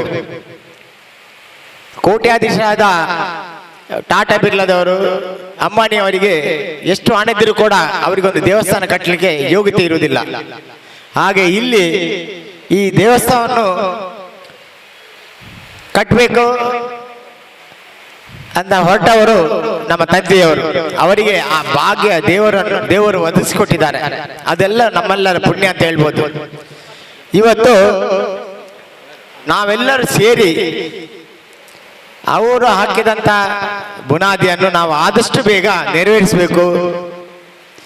ನಮ್ಮ ಊರಿನೆಲ್ಲರೂ ಸಹಕಾರ ಕೊಡಬೇಕು. ಆದಷ್ಟು ಬೇಗ ಮುಗಿಸುವಂತ ಕೆಲಸವನ್ನು ನಾವು ಮಾಡಬೇಕು. ಸಾಧಾರಣ ವೇದಿಕೆಯಲ್ಲಿ ಎಲ್ಲರೂ ಕೂಡ ಒಂದೊಂದು ದೇವಸ್ಥಾನ ಕಟ್ಟುವಂತ ಶಕ್ತಿ ಇರುವವರು ನನ್ನನ್ನು ಬಿಟ್ಟು, ಆದರೆ ಎಲ್ಲರೂ ಒಂದೊಂದು ದೇವಸ್ಥಾನ ಕಟ್ಟೋ ಬದಲು ಎಲ್ಲರೂ ಸಹಕಾರ ನೀಡಿದ್ರೆ ಅದು ಆದಷ್ಟು ಬೇಗ ಆಗ್ಬಹುದು ಅಂತೇಳಿ ನನ್ನ ಅನಿಸಿಕೆ. ಬಹುಶಃ ಇದು ಒಬ್ಬರದ್ದಲ್ಲ ದೇವಸ್ಥಾನ, ಇದರಲ್ಲಿ ಎಲ್ಲಾ ಜಾತಿಯವರು ಎಲ್ಲ ಇದರವರು ಇದ್ದಾರೆ ಅಂತೇಳಿ ನಾನು ನಿದರ್ಶನ ಹೇಳ್ತೇನೆ. ಯಾಕಂದ್ರೆ ಈಗಾಗಲೇ ಸ್ವಾಗತ ಭಾಷಣ ಮಾಡಿದವರು ಹೇಳಿದರು, ಸರಿತ ನಾನು ಹೇಳಿ ಅದರಲ್ಲಿ ನಮಗೆ ಸಂಬಂಧ. ಆದರೆ ನಾನು ಕೂಡ ತರವಾಡಿಗೆ ಸೇರಿದವನು, ತಲ್ಪಾಡಿ ತಲೆ ಇತ್ತಲು ಕರ್ಕೇರೆ ಕುಟುಂಬಕ್ಕೆ ಸೇರಿದವರು. ಆದರೆ ಆ ಕುಟುಂಬದಿಂದ ಈ ಬಂಟ ದೇವಸ್ಥಾನಕ್ಕೆ ಒಂದು ಗುರಿಕಾರ, ಒಂದು ಆಚಾರ ಪಟ್ಟವರು, ನಮಗೆ ಸಂಬಂಧಪಟ್ಟವರು. ಹಾಗೆ ಈ ಊರಿನ ಗುರಿಕಾರ ಅಂದರೆ ಭಗವತಿ, ಚೀರಮ್ಮ ಭಗವತಿ ಕ್ಷೇತ್ರದ ಒಂದು ಗುರಿಕಾರ. ಆ ದಿವಸ ಚೀರಮ್ಮ ಭಗವತಿಯ ದೇವಸ್ಥಾನದ ಗುರಿಕಾರ, ಅದು ಉಚ್ಚಿಲ ಊರಿಯಂತ ಗುರಿಕಾರ ಇರೋದ್ರಿಂದ ಇದರ ಆಯುಧಗಳನ್ನು ಹಿಡಿದುಕೊಂಡು ಹೋಗುವಂತ ವ್ಯವಸ್ಥೆ ಅವರಿಗೆ ಬಿಟ್ಟದ್ದು. ಅದಲ್ಲದೆ ಒಂದು ಬಿಲ್ಚಪಾಡ ಕೂಡ ನಮ್ಮ ಈ ತರವಾಡಿಯಿಂದ ಕೊಡ್ಬೇಕಾದದ್ದು ನಮ್ಮ ಕೆಲಸ. ಆದರೆ ನಾವು ಇದರ ಮೊದಲು ಇಬ್ಬರನ್ನು ನಿಲ್ಲಿಸಿದ್ದೇವೆ, ಅದೇನ ಕಾರಣಾಂತರ ಹಿಂದೆ ಹೋಗಿದೆ. ಆದರೆ ಆ ದೇವರು ಇನ್ನು ಮುಂದಕ್ಕೆ ಆ ಕೊಡುವಂತ ಶಕ್ತಿಯನ್ನು ನೀಡುವರಂತೇಳಿ ನನ್ನ ಅನಿಸಿಕೆ. ಯಾಕಂದ್ರೆ ಎಲ್ಲ ಇದ್ದಾರೆ. ಈಗ ರಾಘವ್ ಉಚ್ಚಿಲ್ ಈಗಿನ ಅಧ್ಯಕ್ಷರು, ಅಲ್ಲಿ ಕುಂಬ್ಳೆ ಇವರಿಗೆ ನಾಗೇಶ್ ಕುಂಬ್ಳೆ ಇದ್ದಾರೆ, ವಿಶ್ವನಾಥರವರು ಇದ್ದಾರೆ, ಎಲ್ಲ ಇದ್ದಾರೆ. ಹಾಗೆ ಸರಿತ ಕೂಡ ಇದ್ದಾರೆ. ಮುಂದಕ್ಕೆ ನಾವು ಬೇಕಾದ ಜನರನ್ನು ನಿಲ್ಲಿಸ್ತೇವೆ. ಆ ದೇವರಿಗೆ ಯಾರು ಬೇಕೋ ಅವರನ್ನು ದರ್ಶನದ ಮೂಲಕ ತೆಕ್ಕೊಳ್ಳುವಂತ ವ್ಯವಸ್ಥೆಯನ್ನು ಮಾಡಲಿಕ್ಕೆ ನಾವು ಹೊರಟಿದ್ದೇವೆ. ಆದಷ್ಟು ಬೇಗ ಆ ದೇವರು ಅದನ್ನು ನೆರವೇರಿಸಿಕೊಡ್ಲಿ ಅಂತ ಹೇಳಿ ನಾನು ಕೇಳಿಕೊಳ್ತಾ ಇದ್ದೇನೆ. ಹೆಚ್ಚಿಗೆ ಮಾತನಾಡ್ಲಿಕ್ಕೆ ಹೋಗುದಿಲ್ಲ. ನಮಗೆ ಆ ದೇವರು ಒಳ್ಳೆಯ ಶಕ್ತಿಯನ್ನು ಕೊಡ್ಲಿ, ಆ ದೇವಸ್ಥಾನ ಆಗಲಿ, ಜನರಿಗೆ ಸುಖ, ಶಾಂತಿ, ನೆಮ್ಮದಿ, ಐಶ್ವರ್ಯವನ್ನು ಕೊಡ್ಲಿ ಅಂತ ಹೇಳಿ ನನಗೆ ಮಾತನಾಡಲು ಅವಕಾಶ ಕೊಟ್ಟಂತ ತಮ್ಮೆಲ್ಲರಿಗೂ ಹೃದಯಪೂರ್ವಕ ಕೃತಜ್ಞತೆ ಅರ್ಪಿಸ್ತೇನೆ. ವಿಷ್ಣುಮೂರ್ತಿ ದೇವಸ್ಥಾನ ನಾವು ಅಂದರೆ ಈ ಸ್ವಯಂ ಸೇವಕ ಸಂಘ ಏನು ಮಾಡ್ತಿದ್ದೇವೆ, ಅದು ಸಮಾಜ ಸೇವೆ ಅನ್ನೋದು ತುಂಬ ಅಷ್ಟೊಂದು ಸುಲಭವಾದ ಕೆಲಸ ಅಲ್ಲ. ಸಮಾಜ ಸೇವೆ ಮಾಡುವವರು ಆರ್ಥಿಕವಾಗಿ ಏನಾದರೂ ಅವರು ಶ್ರೀಮಂತರಾಗಿರ್ಬೇಕಾಗಿಲ್ಲ, ಅವ್ರು ಹೃದಯದಲ್ಲಿ ಶ್ರೀಮಂತರಾಗಿರ್ಬೇಕು. ಅವರು ಜನರ ಹತ್ರ ಮಾತಾಡಲಿಕ್ಕೆ ಒಂದಿರಬೇಕು. ಅದಕ್ಕೆ ಅಂತ ಹೇಳ್ತಾರೆ, ಮಾತಾಡೋ ಪಾಸಿಟಿವ್ ಎನರ್ಜಿ. ನಾವು ಹೇಳುವಾಗಲೇ ಅವರು ದಾನ ಮಾಡಬೇಕು, ಆ ಥರದೊಂದು ಮಾತಾಡೋರು ಇರಬೇಕು, ಅವರು ಹೃದಯವಂತ ಆಗಿರಬೇಕಂತ ಹೇಳ್ಬಿಟ್ಟು ನಮ್ಮ ಒಂದು ಇದು ಏನಂತ ಹೇಳಿದ್ರೆ. ಆದರೂ ಕೂಡ ನಾವೇನಿದ್ರು ಪಾತ್ರಧಾರಿಗಳಷ್ಟೇ. ಸೂತ್ರಧಾರಿ ಅಲ್ಲಿ ವಿಷ್ಣುಮೂರ್ತಿ ದೇವರಿದ್ದಾರೆ, ಧೂಮಾವತಿ ಬಂಟದೇವಗಳಿದ್ದಾರೆ, ಆದರೆ ದೇವ ರೂಪದಲ್ಲಿರುವಂಥ ತಂತ್ರಿಗಳಿದ್ದಾರೆ. ಸೊ ಅವರ ಮುಂದಾಳುಕದಲ್ಲಿ ಮುಂದುವರಿಸ್ಕೊಂಡು ಹೋಗ್ತಾರೆ ಅಂತ ಹೇಳ್ಬಿಟ್ಟು ನನ್ನೊಂದು ಇದು. ನನಗೆ ಇಲ್ಲಿ ಆಹ್ವಾನಿಸಿ ಇಲ್ಲೊಂದು ಮಾತಾಡಲಿಕ್ಕೆ ಅವಕಾಶ ಮಾಡಿಕೊಟ್ಟಂತಹ ನಿಮ್ಮ ಎಲ್ರಿಗೂ, ಸಂಘ ಈ ಜೀರ್ಣೋದ್ಧಾರ ಸಮಿತಿ ಅಧ್ಯಕ್ಷರಿಗೂ ಸಮಿತಿಯವರಿಗೂ ಧನ್ಯವಾದ ಸಮರ್ಪಿಸ್ತಾ ನಮಗೆ ಒಂದು ಧನ್ಯವಾದಗಳನ್ನು ಹೇಳ್ತಾ ನಾನು ಈ ಭಾಷಣ ಮುಗಿಸ್ತೇನೆ. ದೇವಸ್ಥಾನ ಪುನರುತ್ಥಾನ ಆಗಿ ಅಭಿವೃದ್ಧಿ ಆದಾಗ ಆ ಊರು ಅಭಿವೃದ್ಧಿ ಆದ ಹಾಗೆ ಎನ್ನುವಂಥ ಮಾತನ್ನು ಕೂಡ ಉಲ್ಲೇಖ ಮಾಡಿದರು. ಬಹಳಷ್ಟು ಸಂತೋಷದ ಕಾರ್ಯಕ್ರಮದಲ್ಲಿ ನಾವೆಲ್ಲ ಭಾಗವಹಿಸಿದ್ದೇವೆ. ಇವತ್ತು ಅನೇಕ ದಕ್ಷಿಣ ಕನ್ನಡ ಅವಿಭಜಿತ ದಕ್ಷಿಣ ಕನ್ನಡ ಜಿಲ್ಲೆಯ ಉದ್ದಗಲಕ್ಕೂ ಕೂಡ ಇವತ್ತು ದೈವಸ್ಥಾನಗಳು ಪುನರ್ ನಿರ್ಮಾಣ ಆಗುತ್ತಿರುವಂಥ ಈ ಸಂದರ್ಭದಲ್ಲಿ ಒಂದು ಪ್ರಶ್ನೆಯನ್ನ ಮಾಡ್ತಾನೆ. ಒಂದು ದೈವಸ್ಥಾನ ಶಿಲಾಮಾಲ ಆಗಿರ್ತಕ್ಕಂಥ ದೇವಸ್ಥಾನಗಳ ನಿರ್ಮಾಣ ಆಗ್ತದೆ. ಆದರೆ ಒಂದೇ ಕಲ್ಲಿನಿಂದ ದೇವಸ್ಥಾನದ ಮೆಟ್ಟಿಲಿರ್ಬೋದು, ಗೋಪುರ ಇರ್ಬೋದು, ಸುತ್ತುಪೌಳಿ ಇರ್ಬೋದು, ಮೂರ್ತಿ ಇರಬಹುದು, ಒಂದೇ ಕಲ್ಲಿನಿಂದ ರಚನೆ ಆಗಿದ್ರೂ ಕೂಡ ಆ ಮೂರ್ತಿಗೆ ಏಕೆ ಪೂಜೆ ಪುರಸ್ಕಾರ ಸಲ್ತದೆ ಎನ್ನುವಂಥ ಮಾತನ್ನು ಕೂಡ ಉಲ್ಲೇಖ ಮಾಡಿದಾಗ ಆ ಮೂರ್ತಿ ಹೇಳ್ತದೆ, ಎಲ್ಲ ಒಂದೇ ಶಿಲಾಮಯವಾದ ಕಲ್ಲಿನಲ್ಲಿ ಕೂಡ ರಚನೆ ಆದರೂ ಕೂಡ ಮೆಟ್ಟಿಲಿರ್ಬೋದು, ಸುತ್ತುಪಳ್ಳಿ ಇರ್ಬೋದು, ಇವತ್ತು ದೇವಸ್ಥಾನದ ಗೋಪುರಗಳಿರ್ಬೋದು. ಆದರೆ ಆ ಒಂದು ಶಿಲಾ ಮೂರ್ತಿಯಾಗಿರ್ತಕ್ಕಂಥ ಮೂರ್ತಿ, ಆ ಒಂದು ಶಿಲ್ಪಿ ಅವನ ಹುಳಿಯಿಂದ, ಆ ಸುತ್ತಿಗೆಯಿಂದ, ಬಹಳಷ್ಟು ಕಾಲಿನ ಉಗುರಿನಿಂದ ಆ ಕಣ್ಣಿನ ರೆಪ್ಪೆಯ ತನಕ ಆ ಒಂದು ಬಹಳಷ್ಟು ಪೆಟ್ಟು ತಿಂದದರಿಂದ ಇವತ್ತು ಆ ಒಂದು ಶಿಲಾಮಯವಾದ ಮೂರ್ತಿ ಪೂಜೆ ಪುರಸ್ಕಾರಕ್ಕೆ ಸಲ್ತದೆ. ಅಷ್ಟು ಪೆಟ್ಟು ತಿಂದ ಕಾರಣ ಆ ಪೂಜೆಗೆ ಅರ್ಹರಾಗಿದ್ದೇನೆ ಅಂತ ಮಾತನ್ನ ಇವತ್ತು ಆ ಮೂರ್ತಿ ಆ ಪ್ರಶ್ನೆಗೆ ಉತ್ತರವನ್ನ ನೀಡ್ತದೆ. ಇವತ್ತು ನಮಗೆಲ್ಲ ಗೊತ್ತಿರೋ ಹಾಗೆ ಇವತ್ತು ದೇವಸ್ಥಾನದ ಬಹಳಷ್ಟು ಅನೇಕ ವರ್ಷಗಳಿಂದ ನಮ್ಮ ಪದ್ಮನಾಭ ತಂತ್ರಿಯವರ ಹಿರಿಯಾಯ ಲಗಾಯಿತು ಇಷ್ಟರವರೆಗೆ ಬಹಳಷ್ಟು ದೇವಸ್ಥಾನಗಳನ್ನು ನಿರ್ಮಾಣ ಮಾಡಿದಂಥ ಕೀರ್ತಿ ಇದೆ. ಇವತ್ತು ಉಚ್ಚಿಲ ಭಾಗದಲ್ಲಿ ಬಹಳಷ್ಟು ವರ್ಷದಿಂದ ಕೋಟೆ ವಿಷ್ಣುಮೂರ್ತಿ ದೇವಸ್ಥಾನ ಇರಬಹುದು, ಉಚ್ಚಿಲದ ಇವತ್ತು ಧೂಮಾವತಿ ಬಂಟ ದೈವದ ಕಾರ್ಯಕ್ರಮಗಳಿರಬಹುದು, ಎಲ್ಲವನ್ನು ಕೂಡ ಸುಸೂತ್ರವಾಗಿ ಎಲ್ಲ ಊರಿನವರನ್ನ ಸೇರಿಸಿಕೊಂಡು ಇವತ್ತು ಬರೀ ಅದ್ಭುತವಾಗಿರ್ತಕ್ಕಂಥ ಕಾರ್ಯಕ್ರಮವನ್ನ ಇವತ್ತು ಆಗ್ತಾ ಇದೆ. ಇವತ್ತು ಪದ್ಮನಾಭ ತಂತ್ರಿಗಳ ಬಹಳಷ್ಟು ಕೊಡುಗೆ ಈ ಊರಿಗೆ ಇದೆ ಅಂತ ಹೇಳಲಿಕ್ಕೆ ಭಾರಿ ಸಂತೋಷ ಆಗ್ತದೆ. ಇವತ್ತು ಶಿಕ್ಷಣ ಕ್ಷೇತ್ರದಲ್ಲಿ ಈ ನಮ್ಮ ಊರಿನಲ್ಲಿ ಬಹಳಷ್ಟು ಕೊರತೆ ಇರುವಂಥ ಸಂದರ್ಭದಲ್ಲಿ, ಶಾಲೆಗೆ ಜಾಗದ ಅವಕಾಶ ಇಲ್ಲದಂಥ ಆ ಸಂದರ್ಭದಲ್ಲಿ ಇವತ್ತು ನಮ್ಮ ಉಚ್ಚಿಲ ಬೋವಿ ಶಾಲೆಗೆ ಶಿಕ್ಷಣ ಕ್ಷೇತ್ರಕ್ಕೆ ಇವತ್ತು ಎಲ್ಲರೂ ಕೂಡ ವಿದ್ಯಾವಂತರಾಗಬೇಕು ಎನ್ನುವಂಥ ನೆಲೆಯಲ್ಲಿ ಆ ಶಿಕ್ಷಣಕ್ಕೆ ಮಹತ್ತರವಾಗಿರ್ತಕ್ಕಂಥ ಕೊಡುಗೆ, ಆ ಒಂದು ಸ್ಥಳವನ್ನು ದಾನ ಮಾಡುವುದರ ಮುಖಾಂತರ ಈ ಊರಿನ ಎಲ್ಲ ಜನರಿಗೂ ಕೂಡ ಒಂದು ವಿದ್ಯಾರ್ಜನೆ ಮಾಡಲಿಕ್ಕೆ ಅವಕಾಶ ಆಗಿದೆ ಅಂತ ಹೇಳಲಿಕ್ಕೆ ಬಹಳಷ್ಟು ಸಂತೋಷ ಆಗ್ತಿದೆ. ಇವತ್ತು ದಾಮೋದರಣ್ಣ ಉಲ್ಲೇಖ ಮಾಡಿದರು, ಈ ದೇವಸ್ಥಾನ ಈಗ ಒಂದು ವರ್ಗಕ್ಕೆ ಸೇರಿದ ಸೀಮಿತವಾಗಿರ್ತಕ್ಕಂಥ ದೇವಸ್ಥಾನ ಅಲ್ಲ, ಇದು ಊರಿನ ಸಮಸ್ತ ಬಂಧುಗಳಿಗೂ ಇರುವಂತ ದೇವಸ್ಥಾನ ಎನ್ನುವಂಥದ್ದನ್ನು ಉಲ್ಲೇಖ ಮಾಡಿದರು. ಖಂಡಿತವಾಗಿಯೂ ಈಗ ಪದ್ಮನಾಭ ತಂತ್ರಿಗಳು ಇವತ್ತು ಆ ದೇವಸ್ಥಾನವನ್ನ ಅವರ ಖರ್ಚಿನಿಂದಲೇ ಇವತ್ತು ಅದನ್ನ ಅಭಿವೃದ್ಧಿ ಪುನರುತ್ಥಾನ ಕಾರ್ಯಕ್ರಮ ಮಾಡಬಹುದಿತ್ತು. ಆದರೆ ಊರಿನ ಎಲ್ಲರಿಗೂ ಕೂಡ ಅದು ಸದುಪಯೋಗ ಆಗಬೇಕು, ಅದರಲ್ಲಿ ಅವರಿಗೆ ಪೂಜೆ ಪುರಸ್ಕಾರಕ್ಕೆ ಅವಕಾಶ ಆಗಬೇಕು, ಆ ದೇವರ ಸಂಪೂರ್ಣವಾಗಿರ್ತಕ್ಕಂಥ ಅನುಗ್ರಹ ಎಲ್ಲರಿಗೂ ಊರಿನವರಿಗೆ ಸಿಗಬೇಕು ಎನ್ನುವಂತ ಒಂದು ಇಚ್ಛೆಯನ್ನು ವ್ಯಕ್ತಪಡಿಸಿ ಇವತ್ತು ಎಲ್ಲ ಕಮಿಟಿಯವರನ್ನ ಸೇರಿಸಿಕೊಂಡು ಅದು ಊರಿನವರಿಗೆ ಕೊಡುಗೆಯನ್ನು ಕೊಟ್ಟಂತ ಇವತ್ತು ನಮ್ಮ ಪದ್ಮನಾಭ ತಂತ್ರಿಗಳು. ಒಂದು ನೆನಪಾಗ್ತಿದೆ, ಗುಜರಾತಿನಲ್ಲಿ ಬಿರ್ಲಾ ಕಂಪನಿಯ ಮಾಲಕರು ಒಂದ್ಸಲ ಎಲ್ಲ ಅಲ್ಲಿಯ ಒಂದು ರಾಮ ಮಂದಿರ ನಿರ್ಮಾಣ ಆಗಬೇಕಂತೇಳಿ ಊರಿನ ಎಲ್ಲರನ್ನು ಕೂಡ ಸೇರಿಸಿಕೊಂಡು ಒಂದು ಅದಕ್ಕೆ ಮೀಟಿಂಗ್ ಅನ್ನ ಮಾಡ್ತಾರೆ, ಸಮಾಲೋಚನಾ ಸಭೆಯನ್ನು ಮಾಡ್ತಾರೆ. ಆ ಸಮಾಲೋಚನೆ ಸಭೆಯಲ್ಲಿ ಮಾಡಿ ನಂತರ ಅದಕ್ಕೆ ಅವರು ಹೇಳಿದ್ರು, ಯಾರು ಕೂಡ ನಾನು ಬಹಳಷ್ಟು ಶ್ರೀಮಂತ, ಯಾರು ಕೂಡ ಒಂದು ಪೈಸೆ ಕೂಡ ರಾಮ ಮಂದಿರ ನಿರ್ಮಾಣ ಕಾರ್ಯಕ್ಕೆ ಕೊಡುವುದು ಬೇಡ, ನಾನೇ ಅದನ್ನು ಮಾಡ್ತೇನೆ ಎನ್ನುವಂತ ಮಾತನ್ನ ಬಿರ್ಲಾ ಕಂಪನಿಯ ಮಾಲಕರು ಉಲ್ಲೇಖವನ್ನು ಮಾಡಿದರು. ಆ ಸಂದರ್ಭದಲ್ಲಿ ಎಲ್ಲರೂ ಕೂಡ ಒಪ್ಪಿದ್ರು. ಅವರ ಒಂದು ಹಿರಿಯರು, ಒಂದು ಬಹಳ ಅಗರ್ಭವಾಗಿರ್ತಕ್ಕಂಥ ಶ್ರೀಮಂತರು ಆ ದೇವಸ್ಥಾನವನ್ನು ನಿರ್ಮಾಣ ಮಾಡಿದ್ರೆ ಬಹಳಷ್ಟು ಒಳ್ಳೆಯ ದೇವಸ್ಥಾನ ನಿರ್ಮಾಣ ಆಗ್ತದೆ ಎನ್ನುವಂತ ಒಂದು ಆಶೆಯಿಂದ ಒತ್ತಾಸೆಯಿಂದ ದೇವಸ್ಥಾನವನ್ನ ಬಿರ್ಲೆಯ ಮಾಲೀಕರು ಅಲ್ಲಿ ಅದನ್ನ ಅದರ ಪುನರುತ್ಥಾನದ ಕೆಲಸ ಆಗಿ ಅದನ್ನು ಪ್ರತಿಷ್ಠಾ ಕಾರ್ಯಕ್ರಮ ಆಗ್ತದೆ.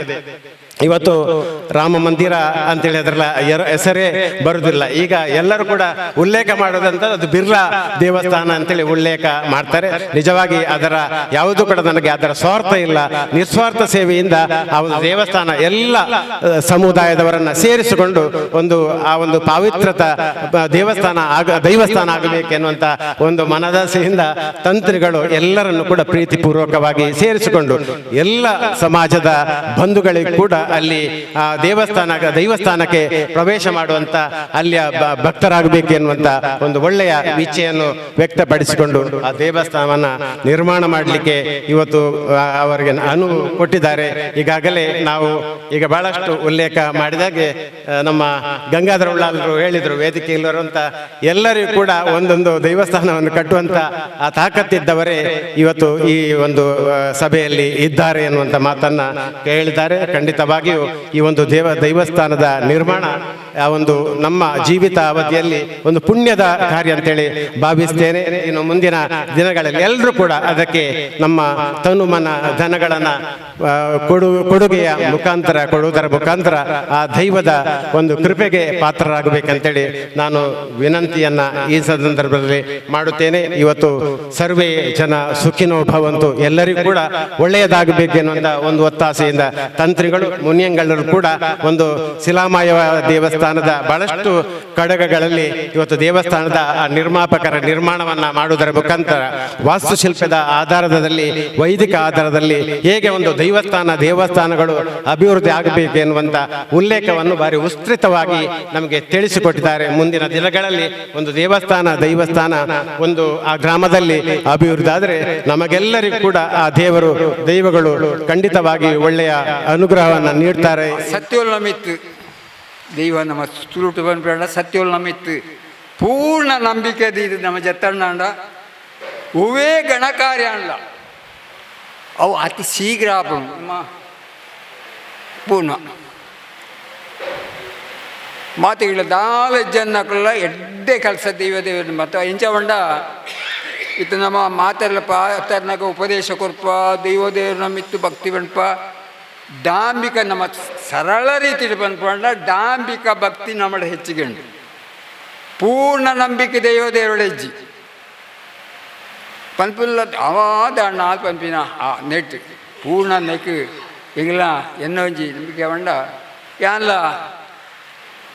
ಎನ್ನ ಮಟ್ಟಿಗೆ ದೈವ ರಡ್ಡು ಎನ್ನ ಮೂಲಸ್ಥಾನದಲ್ಲ ಎನ್ನ ಕುಟುಂಬದಲ್ಲ ಕೆಲಸ ಉಂಟು ಧೈರ್ಯ ಜತ್ತನದಲ್ಲ ಮಾತೆಲ್ಲ ಸಹಕಾರ ಇನಿ ಧಾರ್ಮಿಕವಾದ ಮಾತೆಲ್ಲ ಸಹಕಾರ ಕೊಡ್ಪೇರು ದುಮ್ಮುದಲ್ಲ ಕತ್ತು ಒಂಜಿ ಅಜಿಪ್ಪ ವರ್ಷಕ್ಕೂ ದುಂಬು ಎಂಗಿಲ್ಲ ಸೋಮೇಶ್ವರ ನೆಕ್ ದೀಪಗಳ ತಾಪತ್ರ ಬತ್ತಿನ ಕಾಲತ್ತಿನ ಬಾರಿ ಬಂಗತ್ತಿನ ಕಾಲತ್ತಿನ ಇನಿ ಅಂಚಜ್ಜಿ ಇನಿ ಓಲು ಮಲ್ತನೆಲ್ಲ ಅವಕ್ಕೆ ಜನಕ್ಕನ್ನ ನಮ್ಮ ಆರ್ಥಿಕ ಪರಿಸ್ಥಿತಿ ಉಂಡು ನಮ್ಮ ಬಡತನ ಪಂಪ ಧಾರ್ಮಿಕವಾದ ಪಾತ್ರನಾಥ ಮಾತೆಲ್ಲ ಆರ್ಥಿಕ ಸ್ಥಿತಿ ಉಂಡು ಮಾತೆಲ್ಲ ಕೊಡ್ಪೇರು ಈ ಕಾರ್ಯಕ್ಕೂ ಈ ರಾಜ್ಯದೊಟ್ಟಿಗೆ ಎನ್ಕಿಲ್ನ ಆವಡು ಎಂಗ್ಲ ದೈವ ಸೋಮನಾಥೆ ಮತ್ತು ವಿಷ್ಣು ಮೂರ್ತಿ ಮಾತು ಕೊಡ್ದು ಈ ಕೆಲಸವನ್ನು ಮುಗಿಲು ಮಾತೆಲ್ಲ ಜೈದೇರು ಅಕ್ಲೆ ಪೂರ್ಣ ಶಕ್ತಿ ಕೊಡ್ದು ಆರ್ಥಿಕ ಶಕ್ತಿ ಇಲ್ಲ ಅಂಜಿ ಪೂರ್ಣ ಮಾನಸಿಕ ದೈಹಿಕ ಶಕ್ತಿಯನ್ನು ಕೊಡ್ದು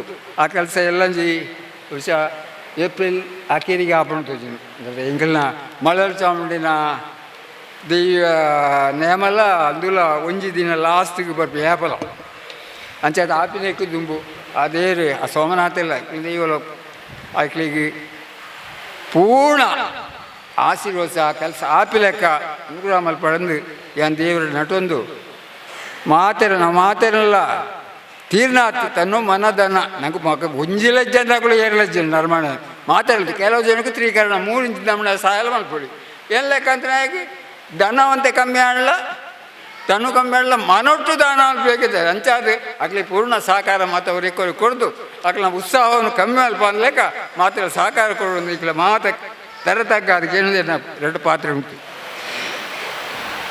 ಒಂದು ಕಾಲ ಉಚಿತವಾಗಿ ಅವರು ಹೊಗಳಿದ್ರು ಕೂಡ ಈ ಒಂದು ಸಮಿತಿ ಆಗಬೇಕು ಅಂತಾದರೆ ಅದಾದದ್ದು ನಮ್ಮ ಶಂಕರ ಕಾರಂತರು, ದಾಮೋದರ ಚಿಲ್ಲರು, ಅದೇ ರೀತಿ ಇವತ್ತಿನೆಲ್ಲ ಯಾರೆಲ್ಲ ನಿಮಗೆಲ್ಲ ಪುಷ್ಪವನ್ನು ಕೊಟ್ಟರ ಅವರಿಂದ ಆದದ್ದು. ಈ ದೈವಸ್ಥಾನ ನವೀಕರಣ ಆಗಬೇಕು ಅಂತ ಬಹಳ ಹಿಂದಿನಿಂದಲೇ ಸಂಕಲ್ಪ ಇತ್ತು.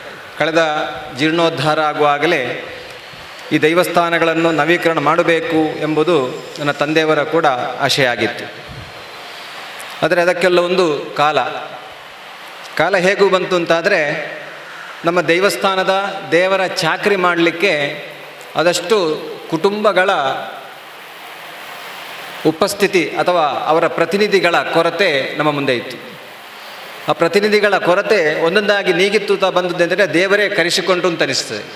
ಶ್ರೀಮತಿ ಸರಿತಾ ಅವರು ಒಂದು ದಿವಸ ಬಂದರು, ಗಂಗಾಧರವರ ಒಂದು ಉಪಸ್ಥಿತಿ, ಅವರೆಲ್ಲ ಒಮ್ಮೆ ಬರುವಾಗ ನನಗೆ ಮನಸ್ಸಲ್ಲಿ ಒಂದು ಕಡೆ ಏನೋ ಒಂದು ಆಶಾಭಾವನೆ, ಒಂದು ಕಡೆ ಆಗ್ತದೆ, ದೇವರು ಕರೆಸಿಕೊಂಡಿದ್ದಾರೆ, ಮಹಾವಿಷ್ಣು ದೇವರಿಗೆ ಯಾರೆಲ್ಲ ಬರಬೇಕೋ ಅವರೆಲ್ಲ ಬಂದರೆ ಈ ಕೆಲಸ ಆಗ್ತದೆ ಅಂತ ಅನಿಸ್ತು ಅಂತ ಕಾಣ್ತದೆ. ಅವರು 2-3 ಸಲ ನಮ್ಮಲ್ಲಿ ಬಂದದ್ದು ಅವರ ವೈಯಕ್ತಿಕ ಒಂದು ಕೆಲಸಕ್ಕೆ ಅವರು ಬಂದಿದ್ದರು. ನನಗೂ ಕೂಡ ಅವರ ಅಷ್ಟು ಪರಿಚಯ ಇಲ್ಲ. ಅವರ ಕುಟುಂಬಕ್ಕೆ ನಾನು ಪ್ರತಿಷ್ಠೆಗೆ ಅದಕ್ಕೆಲ್ಲ ಹೋಗ್ತಾ ಇದ್ದೆ. ಹಾಗೆ ಬಂದ ಹಾಗೆ ಮೀಟಿಂಗ್ ಕರೆದ್ರು, ಎಲ್ಲರೂ ಸೇರಿಕೊಂಡು ನಮಗೆ ಜೀರ್ಣೋದ್ಧಾರ ಆಗಬೇಕು ಅಂತ. ಆದರೆ ಅವರ ಪ್ರಥಮ ಆಯ್ಕೆ ಕೆಳಗಿನ ಭಂಡಾರ ಮನೆಯದ್ದಾಗಿತ್ತು. ಕೆಳಗಿನ ಭಂಡಾರ ಮನೆಗೆ ಬಹುಶಃ ಒಂದು 50 ವರ್ಷ ಆಗಿರ್ಬೋದು. ಈ ಸ್ಥಾನಕ್ಕೆ ನನ್ನ ಹೆಚ್ಚು ಕಡಿಮೆ ಒಂದು 100 ವರ್ಷದ ಹತ್ತಿರ ಆಗ್ಬೋದು. ಇದು ಸ್ವಲ್ಪ ಜೀರ್ಣವಾಗಿತ್ತು. ಇದು ಕೇವಲ ಮಣ್ಣಿನ ಗೋಡೆಯಿಂದ ಕಟ್ಟಿದ್ದು.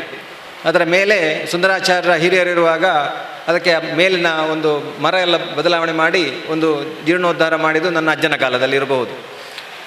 ಅನಂತರ ಈ ಸ್ಥಾನ ಜೀರ್ಣ ಆಗಿದೆ ಎಂಬುದು ನನ್ನ ಮನಸ್ಸಲ್ಲಿ ಬಹಳ ಕಾಲದಲ್ಲಿ ಅದು ಮಾಡಬೇಕು, ಹೇಗೆ ಮಾಡೋದು ಎಂಬುದು ದೊಡ್ಡ ಒಂದು ಸವಾಲಾಗಿತ್ತು. ಯಾಕೆಂದರೆ ನಾನು ಒಬ್ಬನೇ ಮಾಡಲಿಕ್ಕೆ ಹೊರಟ್ರೆ ಅದೊಂದು ಪೂರ್ತಿ ಆಗೋದಿಲ್ಲ. ಯಾಕೆಂದರೆ ನಮಗೆಲ್ಲ ಒಂದು ಇಷ್ಟ ದೇವರು ಅಂತ ಇದ್ದಾರೆ, ನಮ್ಮದಲ್ಲಿ ಮನೆಯಲ್ಲಿ ಕುಟುಂಬ ದೇವರು ಅಂತ ಇದೆ. ಹಾಗೆ ನಾವೆಲ್ಲ ಒಂದೊಂದು ಪ್ರತ್ಯೇಕ ಭಾರತೀಯ ಸಮುದಾಯಗಳ ಒಂದು ಸಮಾಜ. ಏಕೆಂದರೆ ಒಂದೊಂದು ಸಮುದಾಯಗಳು ಆಯಾ ಸಮುದಾಯದ ದೇವತೆಗಳನ್ನು ಅಥವಾ ಆ ಸಮುದಾಯಕ್ಕೆ ಅನುಗುಣವಾದಂತಹ ಆರಾಧನೆಯನ್ನು ಮಾಡ್ತಾ ಹೋಗ್ತಾರೆ. ಆದರೆ ಒಂದು ಗ್ರಾಮದಲ್ಲಿರುವಾಗ ಎಲ್ಲರೂ ಸಮಾಜದವರು ಒಟ್ಟು ಸೇರಿದರೆ ಮಾತ್ರ ಆ ದೈವಕ್ಕೆ ತೃಪ್ತಿ ಆಗುವಂಥದ್ದು. ಈಗ ತಂತ್ರಿಗಳು ಮಾತ್ರ ಮಾಡಿದರೆ ಅಥವಾ ಯಾರಾದರೂ ಒಬ್ಬರು ಅದನ್ನು ಮಾಡಿದರೆ ಅದು ದೈವಕ್ಕೆ ಸಮಾಧಾನ ಆಗುವುದಿಲ್ಲ. ದೈವಕ್ಕೆ ಸಮಾಧಾನ ಆಗಬೇಕು ಅಂತಾದರೆ ಈ ಗ್ರಾಮದ ಪ್ರತಿಯೊಬ್ಬರಿಗೂ ದೇವಾನುಗ್ರಹ ಬರಬೇಕು ಅಂತಾದರೆ ಎಲ್ಲರೂ ಅದಕ್ಕೆ ಕೈ ಜೋಡಿಸಬೇಕು. ಕೈ ಜೋಡಿಸಿದಾಗ ಅದು ಪೂರ್ತಿ ಆಗ್ತದೆ. ಅದೆಷ್ಟು ನಾನು ಪ್ರಯತ್ನ ಮಾಡಿದರೆ ನನ್ನಿಂದಲೂ ಅದು ಆಗಲಿಲ್ಲ. ಯಾಕೆ ಗೊತ್ತಿಲ್ಲ, ನಾನು 2-3 ಸಲ ಕೈ ಹಾಕಿದೆ ಅದಕ್ಕೆ, ಮಾಡುವ ಈ ಸರ್ತಿ ಮಾಡೇ ಮಾಡೋದು ಅಂತ. ಆದರೆ ಏನಾದರೂ ಒಂದು ಅಡಚಣೆಯಾಗಿ ಏನಾದರೂ ನಮ್ಮ ಮನೆಯದ್ದೋ ಏನಾದರೂ ಸಮಸ್ಯೆ ಆಗಿ ಅದು ಅಲ್ಲೇ ಉಳಿತಾಯಿತು. ಹಾಗೆ ಹೇಳಿದ ಹಾಗೆ ಶ್ರೀಮತಿ ಸರಿತಾ ಅವರು ಬಂದರು, ಆಮೇಲೆ ಗಂಗಾಧರ ಇವರೆಲ್ಲರೂ, ಉಳ್ಳಾಲ ಸುಂದರ ಬಂದರು. ಅವರ ಒಂದು ಕೂಡುಕಟ್ಟಲ್ಲಿ ಕೂಡ ಅವರಿಗೆ ಒಂದು ಪೂಜಾರಿಮೆ ಸ್ಥಾನ ಇದೆ ಅವರಿಗೆ. ಆಮೇಲೆ ಮೂಲ್ಯಾದಿಗೆ ಇದೆ ಅವರ ಮಲರಾಯ ಸ್ಥಾನದಲ್ಲಿ. ಹೀಗೆ ಆ ಒಂದೊಂದು ಕುಟುಂಬದಲ್ಲಿ ಅವರವರ ಆ ಒಂದು ಜವಾಬ್ದಾರಿಯನ್ನು ಅವರು ಮರೆತಾಗ ಅದನ್ನು ಅವರಿಗೆ ವೈಯಕ್ತಿಕವಾಗಿ ಮಾಡಲಿಕ್ಕೆ ಆಗದಿದ್ದರೂ ಕೂಡ ಅದನ್ನು ಇನ್ನೊಬ್ಬರಿಂದ ಮಾಡಿಸಿ ಅದನ್ನು ಮುಂದೆ ಹೋಗಬೇಕು ಎಂಬ ಒಂದು ಛಲ ಕೆಲವೊಂದು ವ್ಯಕ್ತಿತ್ವಗಳಲ್ಲಿ ನಾವು ಕಾಣ್ತೇವೆ. ಹಾಗೆ ಈ ಒಂದು ಸುಲಭವಾಗಿ ನಮಗೆ ಇದೊಂದು ಸ್ಥಾನ ಆಗ್ತದೆ ಎಂಬ ಒಂದು ಆಶಾಭಾವ ನನಗೆ ಈ ಸರಿತಾ ಅವರು ಬಂದಾಗ ಒಂದು ಮನಸ್ಸಿಗೆ ಆಯಿತು. ಹಾಗೆ ನಾನು ಅತಿಥಿಗಳನ್ನು ಕರೆಯುವಾಗ ದಾಮೋದರ ಹೇಳಿದೆ, ಅವರನ್ನು ಕರೆಯಿರಿ, ಅವರು ಖಂಡಿತ ನಿಮಗೆ ಸಹಾಯ ಕೊಡ್ತಾರೆ ಅಂತ. ಹಾಗೆ ಅದಕ್ಕೆ ಒಂದು ಪೂರಕವಾಗಿ ಗಂಗಾಧರ ಉಳ್ಳಾಲರು ಅವ್ರ ಹತ್ರ ನಾನು ಹೇಳಿದೆ, ನೀವು ಮುಂದೆ ಬನ್ನಿ, ನಿಮ್ಮ ಕುಟುಂಬಕ್ಕೆ ಸಂಬಂಧಪಟ್ಟದ್ದು, ನೀವು ಒಂದು ಎದುರು ನಿಂತರೆ ಇದು ಏನು ದೊಡ್ಡ ವಿಷಯ ಅಲ್ಲ ಅಂತ ನಾನು ಅವ್ರ ಹತ್ರ ಹೇಳಿದೆ. ಅದಕ್ಕೆ ಅವರು ತುಂಬ ಸಂತೋಷದಿಂದ ಒಪ್ಪಿಕೊಂಡಿದ್ದಾರೆ. ಹಾಗೆ ಎಲ್ಲರೂ ಎಲ್ಲಿರುವವರೆಲ್ಲರೂ ಒಂದೊಂದು ಸಂಬಂಧ ಇರುವವರು. ಈ ಸಂಬಂಧವನ್ನು ಪುನರ್ಜೋಡಿಸಿದರೆ ಮಾತ್ರ ನಮ್ಮ ದೈವಕ್ಕೆ ಅದು ಸಮಾಧಾನ ಆಗೋದು. ಹಾಗೆ ನಮ್ಮ ಮೂಲ್ಯಾದಿಗೆ ಬರಬೇಕು, ಅದರೊಟ್ಟಿಗೆ ನಮ್ಮ ಬೋವಿ ಸಮಾಜ ಕೂಡ ಇದರ ಪರಿಸರ. ಈ ಬೋವಿ ಸಮಾಜ ನಮ್ಮ ಈ ಕೋಟೆಗೆ ರಕ್ಷಕರು. ನನಗೆ ಬಹಳ ಧೈರ್ಯ ಹೇಗೆ ಅಂತ ಕೇಳಿದರೆ, ಇಲ್ಲಿ ಕೂತ್ಕೊಂಡ್ರೆ ಏನು ಇಲ್ಲಿ ನಾನೊಬ್ಬನೇ ಇದ್ದೇನೆ, ಆದರೆ ಕೆಳಗೆ ಬೋವಿಗಳಿದ್ದಾರೆ ಅಂತ ಹೇಳಿ ಬೋವಿ ಸಮುದಾಯ ಅಂತ ಹೇಳುವಾಗ ನನಗೆ ಒಳಗೆ ಆ ಧೈರ್ಯ, ಯಾರಾದರೂ ಒಬ್ಬರು ಕರೆದ ಕೂಡಲೇ ಬಂದು ನಮಗೆ ಯಾವುದಕ್ಕೂ ಆಪತ್ತಿಗೆ ರಕ್ಷಣೆ ಕೊಡುವ ಒಂದು ಸಮುದಾಯ ಇಲ್ಲಿದೆ ಅಂತೇಳಿ. ಅಂದರೆ ನಾವೆಲ್ಲ ಒಬ್ಬರಿಗೊಬ್ಬರು ಕೈ ಜೋಡಿಸಿಕೊಂಡು ಒಬ್ಬರಿಗೊಬ್ಬರು ಸಹಾಯ ಮಾಡಿಕೊಂಡು ಒಬ್ಬರಿಗೊಬ್ಬರು ಮನಸ್ಸನ್ನು ಆ ಸಮಾನೋ ಮನಸ್ಸಹ ಚಿತ್ತಮೇಶಾಂ, ಚಿತ್ತ ಮತ್ತು ಮನಸ್ಸು ಸಮಾನವಾಗಿರಬೇಕು ಅಂತಲೇ ಅದು ನಮ್ಮ ವೇದ ಹೇಳುವಂಥದ್ದು. ಆದ ಕಾರಣ ಐಕ್ಯಮತ್ಯದಿಂದ ಈ ಒಂದು ಕೆಲಸ ಆಗಬೇಕು. ಈ ಕೆಲಸ ನಾವೆಲ್ಲ ಕೈ ಜೋಡಿಸಿದರೆ ಇದು ದೊಡ್ಡ ವಿಷಯವೇ ಅಲ್ಲ. ಒಂದು 8 ಲಕ್ಷ ರೂಪಾಯಿ, ಒಂದು 10 ಲಕ್ಷ ರೂಪಾಯಿ, ಜಾಸ್ತಿ ಅಂದರೆ ಒಂದು 10 ಲಕ್ಷ ರೂಪಾಯಿ, ಅಷ್ಟು ದೊಡ್ಡ ವಿಷಯವೇ ಅಲ್ಲ. ಇದೆಲ್ಲ ಬಹಳ ಚಂದದಲ್ಲಿ ಮಾಡಲಿಕ್ಕೆ ಆಗ್ತದೆ. ನೀವೆಲ್ಲ ಬಂದಿದ್ದೀರಿ, ನಿಮಗೆಲ್ಲ ಹೃತ್ಪೂರ್ವಕ ಧನ್ಯವಾದಗಳು. ನನ್ನ ಕೆಲಸವನ್ನು ಬಹಳ ಸುಲಲಿತವಾಗಿ ಈ ಕಮಿಟಿಯವರು ಮಾಡಿದ್ದಾರೆ. ಅದು ಅವರಿಗೂ ಕೂಡ ನಾನು ಅವರ ಬೆನ್ನು ಹಿಂದೆ ನಿಂತುಕೊಂಡು ಕೆಲಸ ಚಂದವಾಗಿ ಮಾಡಬೇಕು ಅಂತ ನನ್ನ ಪ್ರಯತ್ನ ನಾನು ಮಾಡ್ತಾ ಹೋಗ್ತೇನೆ.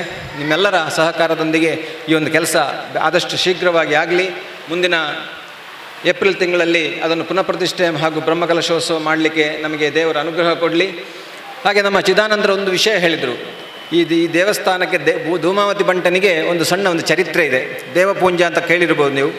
ಒಂದು ದಳವಾಯಿ, ಅವನು ಕುಂಬಳೆ ಸೀಮೆಗೆ ಆಕ್ರಮಣ ಮಾಡಲಿಕ್ಕೆ ಬಂದಾಗ ಇಲ್ಲಿ ವಿಶ್ರಾಂತಿ ತಗೊಳ್ತಾನೆ. ವಿಶ್ರಾಂತಿ ತಗೊಳ್ಳೋದು ಅಂದರೆ ಅವನಿಗೆ ಕಾಂತೇರಿ ಜುಮಾದಿ ಅವನ ಆರಾಧ್ಯ ದೇವತೆ. ಕಾಂತೇರಿ ಜುಮಾದಿ ಹೇಳ್ತಾಳೆ ನೀನು ಹೋಗಬೇಡ ಅಂತ. ಆದರೆ ಆ ಕಾಂತೇರಿ ಜುಮಾದಿ ಹೋಗಬೇಡ ಅಂತ ಹೇಳಿದರೂ ಕೂಡ ಅವನು ಹಠದಲ್ಲಿ ಬಂದು ಆಕ್ರಮಣ ಮಾಡಲಿಕ್ಕೆ ಬಂದಾಗ ಅದೇ ಇವತ್ತು ನಾವು ಸ್ಥಾನ ಕಟ್ಟಿದ ಅದೇ ಸ್ಥಳದಲ್ಲಿ ಅವನ ಶಿರಚ್ಛೇದವಾಗ್ತದೆ. ಹಾಗೆ ಇಲ್ಲಿ ನಮ್ಮ ಧೂಮಾವತಿ ಇಲ್ಲಿ ಸಾಮಾನ್ಯ ಧೂಮಾವತಿ, ಆದರೆ ಕಾಂತೇರಿ ಜುಮಾವತಿ ಇಲ್ಲಿಗೆ ಬಂದ ಧೂಮಾವತಿ. ಇಲ್ಲಿ ನಮಗೆ ನೇಮ ಕೊಡುವುದು ನಾವು ಕಾಂತೇರಿ ಜುಮಾದಿಗೆ, ಯಾಕೆಂದರೆ ಅದು ದೇವಪೂಂಜನ ಒಂದು ಸಂಬಂಧ ಇದ್ದ ಕಾರಣ. ಆದ ಕಾರಣವೇ ಇಲ್ಲಿ ಜೂಮಾವತಿಗೂ ಮತ್ತು ಬಂಟನಿಗೆ ಒಂದು ಯುದ್ಧ ನಡೆಯುವಂಥದ್ದು. ಅದು ಎಲ್ಲಿಯೂ ನಿಮಗೆ ಕಾಣಲಿಕ್ಕೆ ಸಿಗೋದಿಲ್ಲ. ಬಹಳ ವಿಶೇಷವಾಗಿ ಕಾಣೋ ಸಿಗೋದು ಎಲ್ಲಿಯೂ ನೀವು ತುಳುನಾಡಿನಲ್ಲಿ ಎಲ್ಲಿಯೂ ಕಾಣದವಂಥ ಒಂದು ನೇಮ ಇಲ್ಲಿ ನಡೀತದೆ. ಅದೇನು ಅಂತ ಕೇಳಿದರೆ ಬಂಟನಿಗೆ ಧೂಮಾವತಿ ಒದಿಯುವುದು. ಅದು ಯಾಕೆ ಅಂತ ಕೇಳಿದರೆ ಈ ಒಂದು ಕಾರಣಕ್ಕಾಗಿ ನಾನು ಹೇಳಿದ ಹಾಗೆ ಧೂಮಾವತಿ ಬಂಟರ ದೈವ ಬಂಟ ಸಮುದಾಯದ ಆರಾಧ್ಯ ದೇವ ಆಗ್ತದೆ ಧೂಮಾವತಿ. ಆ ಧೂಮಾವತಿಯನ್ನು ನಿರ್ಲಕ್ಷಿಸಿದಂತಹ ದೇವಪೂಂಜನಿಗೆ ಜೂಮಾವತಿ ಒದಿತಾಳೆ. ಆದ ಕಾರಣ ನಾವು ಬಂಟರಿಗೂ ಮತ್ತು ಈಗ ಉಚ್ಚಿಲ ಊರಲ್ಲಿ ದೊಡ್ಡ ಸಂಬಂಧ ಏನಿಲ್ಲ. ಆದರೆ ಮುತ್ತಣ್ಣ ಶೆಟ್ಟರು ಬಂದಿದ್ದಾರೆ ಕೋಟೆಕಾರ್ ಗುತ್ತಿಂದ. ಅಂದರೆ ಅಂತೂ ಒಂದು ಬಂಟ ಸಮುದಾಯವನ್ನು ಕೂಡ ನಾವು ಎಳೆದಾಗಾಯಿತು. ಅವರು ಕೂಡ ಆ ಒಂದು ಏನಂತ ದೋಷ ಇದ್ದರೂ ಕೂಡ ಅದು ಆ ಧೂಮಾವತಿ ಏನೋ ದೋಷ ಇದ್ದರೂ ಕೂಡ ಬಂಧು ಸಮಾಜಕ್ಕೆ ಅದೊಂದು ದೂರ ಆಗಲಿ, ಮುಂದಕ್ಕೆ ಆ ಕಾಂತಿರಿ ಜುಮಾದಿಯ ಅನುಗ್ರಹ ಪುನಃ ಬಂಟ ಸಮುದಾಯಕ್ಕೆ ಸಿಗಲಿ ಅಂತ ಒಂದು ಪ್ರಾರ್ಥನೆ. ಹಾಗೆ ನಾವೆಲ್ಲ ಇಲ್ಲಿದ್ದೇವೆ. ಇಲ್ಲಿ ಮಡಿವಾಳ ಇದ್ದೇವೆ, ಗಟ್ಟಿ ಸಮಾಜ ಇದ್ದೇವೆ, ಮೂಲ್ಯ ಸಮಾಜ, ಬಂಗೇರ ಸಮಾಜ ಇದ್ದೇವೆ, ಬೋವಿ ಸಮಾಜ ಇದ್ದೇವೆ, ಸಫಲ್ಯ ಸಮಾಜ ಇದ್ದೇವೆ. ಅದೇ ರೀತಿ ನಾವೆಲ್ಲ ಮಲಯಾಳ ಬಿಲ್ಲವ, ತುಳು ಬಿಲ್ಲವ ಅಂತ ಹೇಳಿಕೊಂಡು ಎಲ್ಲ ನಾವು ಒಟ್ಟಿಗೆ ಸೇರಿಕೊಂಡು ಇಲ್ಲಿ ಆಗಬೇಕು. ಉಚ್ಚಲಕೋಟೆ ಶ್ರೀ ಧೂಮಾವತಿ ಬಂಟ ಪರಿವಾರ ದೈವಗಳ ದೈವಸ್ಥಾನದ ಶಿಲಾನ್ಯಾಸವು ಈ ದಿನ ನಡೆದಿದೆ. ಈ ಶಿಲಾನ್ಯಾಸ ಕಾರ್ಯಕ್ರಮವನ್ನು ಜರುಗಿಸಿಕೊಟ್ಟಂತಹ ಶ್ರೀ ಬ್ರಹ್ಮಶ್ರೀ ವಿಠಲತಾಯ ಪದ್ಮನಾಭ ತಂತ್ರಿ ಅವರಿಗೆ ಜೀರ್ಣೋದ್ಧಾರ ಸಮಿತಿಯ ಪರವಾಗಿ ಹಾರ್ದಿಕ ವಂದನೆಗಳನ್ನು ಸಲ್ಲಿಸುತ್ತೇನೆ. ಹಾಗೂ ಈ ಸಭಾ ಕಾರ್ಯಕ್ರಮ ಅಧ್ಯಕ್ಷತೆಯನ್ನು ಕೂಡ ವಹಿಸಿದ್ದಾರೆ. ಸಭೆಯಲ್ಲಿ ಗೌರವ ಉಪಸ್ಥಿತರಿದ್ದು ನಮ್ಮ ಜೊತೆಗೆ ಅವರ ಅನಿಸಿಕೆ ಹಂಚಿಕೊಂಡಂತಹ ಶ್ರೇಷ್ಠ ವಾಸ್ತುಶಿಲ್ಪಿಗಳಾದ ಶ್ರೀ ಕೃಷ್ಣ ಮಹಾಲಿಂಗ ಪ್ರಸಾದ್ ಮುನಿಯಂಗಳ ಇವರಿಗೆ ಜೀರ್ಣೋದ್ಧಾರ ಸಮಿತಿಯ ಪರವಾಗಿ ಹಾರ್ದಿಕ ವಂದನೆ.